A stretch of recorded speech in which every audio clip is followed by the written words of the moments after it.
नमस्कार, आप देख रहे हैं आवाज़ इंडिया। मैं हूं आपके साथ आशीष। थाने साइबर पुलिस की बड़ी कार्रवाई हुई है। थाने पुलिस ने अपराध शाखा की साइबर सेल ने सिम कार्ड ठगों को गिरफ्तार किया है। थाने पुलिस ने लगभग 800 सिम कार्ड समेत साइबर ठगों को 30 मोबाइल के साथ गिरफ्तार किया है। थाने पुलिस ने पूरे भारत में विभिन्न साइबर अपराधों में शामिल इन 3 अपराधियों को छत्तीसगढ़ से गिरफ्तार किया है। सायबर फ्रॉड जे होतात ते वेगवेगळ्या प्रकारांनी होतात। आपल्याला कधी कधी मेल येतो, कधी कधी आपल्याला मोबाईलवरनं फोन येतो की बाबा अशा पद्धतीने काहीतरी झालं। ज्या काही सायबर फ्रॉड जे होतात त्यात बेसिकली 2 एलिमेंट्स आहेत। मानवी मनाचे 2 दोष हे जे आहेत हे कॅप्चर करून जनरली लोकांची फसवणूक होते। त्यात सगळ्यात पहिलं म्हणजे भीती की बाबा तुमच्या नावाने कुठेतरी एक पार्सल सापडलेलं आहे, त्या पार्सलमध्ये MD ड्रग सापडला आहे आणि त्यात तुमच्या नावाचा पॅन कार्डचा आधार कार्डचा वापर केलेला आहे, तुमच्या विरुद्ध या ठिकाणी गुन्हा दाखल झालेला आहे, तर असं करा तसं करा तसं करा असं घाबरवलं जातं।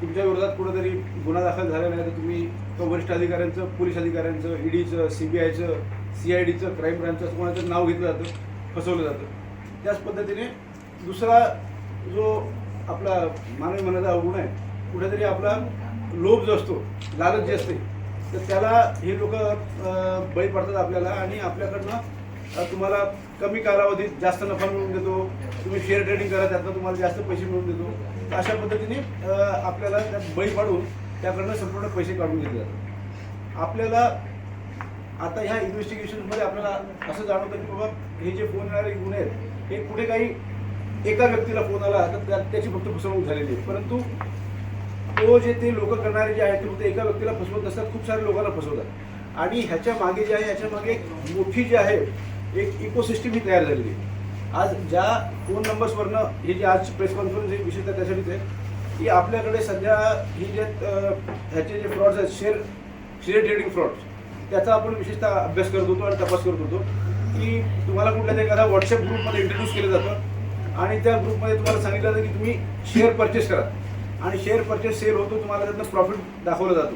तुम्हाला आदल्या दिवशी टिप दिल्या जातात की या तुम्ही शेअरमध्ये गुंतवणूक करा, तुम्हाला प्रॉफिट होईल आणि त्यानंतर कधीतरी सांगतात अजून पैसे लावा, मग त्यानंतर तुम्हाला अधिकचं प्रॉफिट होईल आणि मग ज्यावेळी तुम्ही पैसे विड्रॉ करायचा प्रयत्न करता त्यावेळी पैसे काही विड्रॉ होत नाहीत आणि तुमची फसवणूक झाल्याचं लक्षात येतं। तर आज हे जी काही इकोसिस्टम ही जी फसवणुकीची जी इकोसिस्टम चालते ह्यात तुमचा सिम कार्ड आणि मोबाईल याचा जो आहे ना ह्याचा फार मोठा वाटा आहे। तर अशा पद्धतीने कोणाच्याही नावावर नसलेली इलेजिटिमेट पद्धतीने, इलिगल पद्धतीने खोट्या नावाचा वापर करून सिम कार्डची प्राप्त केली जातात आणि त्यांचा जो आहे त्यांचा सायबर फ्रॉडसाठी वापर होतो। ठाणे शहरामध्ये मागील काही म्हणजे ऑलमोस्ट वर्षभरामध्ये ह्याचे जे आहेत शेअर ट्रेडिंग फ्रॉडचे जवळपास 16 गुन्हे दाखल आहेत। त्याचा कन्सॉलिडेटेड तपास जो आहे हे माननीय पोलीस आयुक्त गुगले सर, ॲडिशनल CP गुगले सर यांच्या मार्गदर्शनाखाली सायबर सेल हे तपास करत होते। या तपासामध्ये आपण जे आहेत रायपूरमधलं, छत्तीसगडमधलं 2 आरोपी जे आहेत जगदलपूरमधनं आपण अटक केली आहेत। आफ्ताब ढेबर आणि त्याच्यानंतर मनीष कुमार देशमुख हे दोघं जे आहेत हे भिलाई छत्तीसगड अलीकडनं दुसऱ्या आरोपीला अटक केलेलं आहे। तर ह्यांच्याकडून आपल्याला 800 ॲक्टिवेटेड सिम कार्ड्स, त्याच्यानंतर laptop, wifi router, mobile handset, 50 credit debit card, 20 chequebook, passbook, रोख रक्कम हे सगळं सापडलेलं आहे।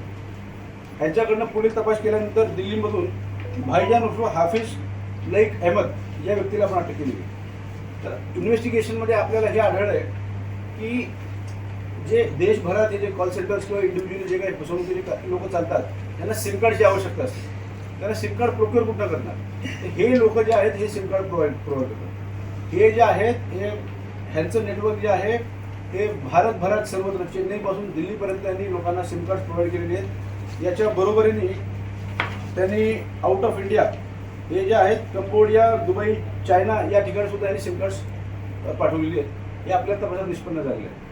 आपल्याला इन्व्हेस्टिगेशनमध्ये मागील काही लोकांना माहिती असेल की कंबोडियामध्ये सुद्धा काही जे भारतीय जे आहेत त्यांना कामानिमित्त बोलवलं जातं आणि त्यांच्याकडनं सायबर फ्रॉड्स करवले जातात, त्यांना तिकडे बंदी देऊन।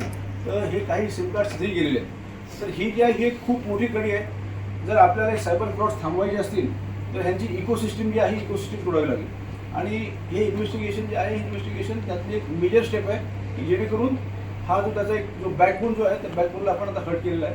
आता ह्यातनं पुढे इन्व्हेस्टिगेशन चालू आहे आणि पुढचा तपास आम्ही करतो. सर हे आहे आम्ही ह्यात बरेच आपले जे सर्व्हिस प्रोव्हायडर्स आहेत, म्हणजे मला नावं नाही घ्यायची कोणाची, सर्व्हिस प्रोव्हायडर्स म्हणजे आपले एअरटेल असेल, जिओ असेल, बाकी असेल, तर ह्यांचे जे लोकल रिप्रेझेंटेटिव्ह असतात तर ह्यांना हाताशी धरून हे जे गलिबल सिम कार्ड बायर्स आहेत, उदाहरणार्थ आपण जर जाऊन एखादं सिम कार्ड बाय करायचं असेल तर तुमच्या एकदा थंब घेतात, त्यानंतर तुमचा थंब तिकडे रिप्रेझेंट होऊन जातो, तुम्हाला एक सिम तुमच्या नावाने जनरेट होतं. हे सांगणार तुम्हाला अरे झालेलं नाही व्यवस्थित, अजून एकदा थंब घ्या आणि दुसऱ्यांदा थंब घेणार तुमचं आणि दुसरं सिम कार्ड तुमच्या नावाने जनरेट करणार. आणि हे जे आहेत ते सगळे सिम कार्ड्स तिकडे पुरवले जातात.